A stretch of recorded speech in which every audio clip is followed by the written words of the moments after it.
YouTuber, Lindsay here. How you doing?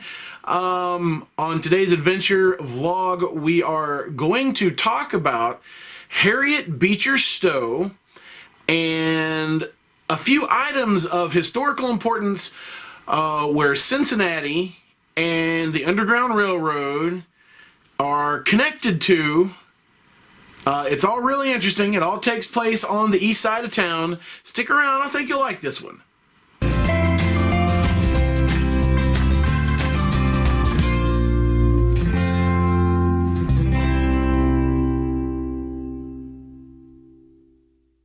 Harriet Beecher Stowe was not originally from Cincinnati. If you don't know who she is, she wrote a book by the name of Uncle Tom's Cabin. Uncle Tom's Cabin was a story about slavery in the South, and it rallied abolitionists together, and it angered people in the South. And it was released about almost 10 years before the American Civil War. But Harriet Beecher Stowe was originally born in Litchfield, Connecticut in 1811. She was the seventh of 13 kids, and her father was a minister. She moved to Cincinnati when she was 21 because her father lived here and was the president of Lane Theological Seminary. So what I want to do today, folks, is I want to take you over to that part of town. We're gonna use Google Maps here. This is the Beecher, what's it called? The Harriet Beecher Stowe house. Now, she lived here when she was, like I was saying, when she was 21. I believe this is a National Historic Site, but that's not why we're here. There's a lot of really cool stuff along this, and if you go to the Harriet Beecher Stowe website, the Harriet Beecher Stowe house website for the Cincinnati, there's another house, I believe it's in Maine. Anyway, the Cincinnati Harriet Beecher Stowe house has an abolitionist walking tour of Walnut Hills. I highly recommend you look at it. One day I'm going to take that when the weather is better and I can get out and go do some stuff. But I wanted to share this with you guys because if we go just down the street, okay, right here, here's the Harriet Beecher Stowe house, all right? Now, I believe she actually, when she first got married, there was another house down the street, and her and her husband were actually part of the Underground Railroad. But right here, if you look, this is called Chapel Street. Now, you guys might be familiar. There's a couple of car lots here, a Cadillac dealership, and a Frisch's. But right here in this square between Chapel Street, Gilbert Avenue, and Yale Avenue, right in here. Let's go down Yale Avenue. Look at this. You guys see that? That's old abandoned steps from the old Lane Theological Seminary that used to occupy this entire block of land. All right, so you can still see stuff like this in Cincinnati. Why nobody's built on this property? Why these stairs in particular are almost not even there anymore.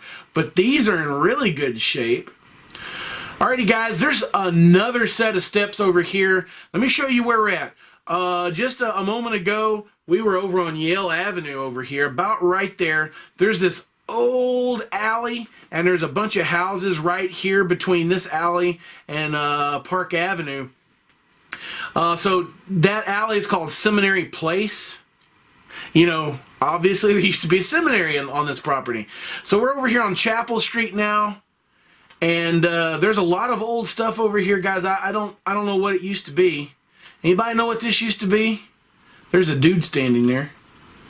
This looks like a bunch of old stuff across the street. But looky right here. Look at those steps. Now those steps, you know, those used to lead up to a building. Had to. So if we skip down the street just a little bit, you can see some more debris.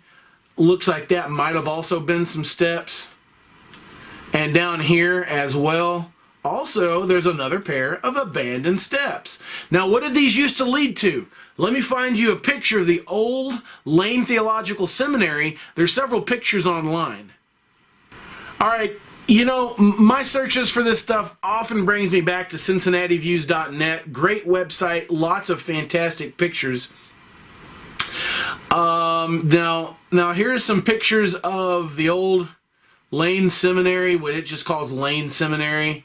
Here's the seminary in 1848, and it's really difficult to know what was where, to be completely honest, or which direction it was facing.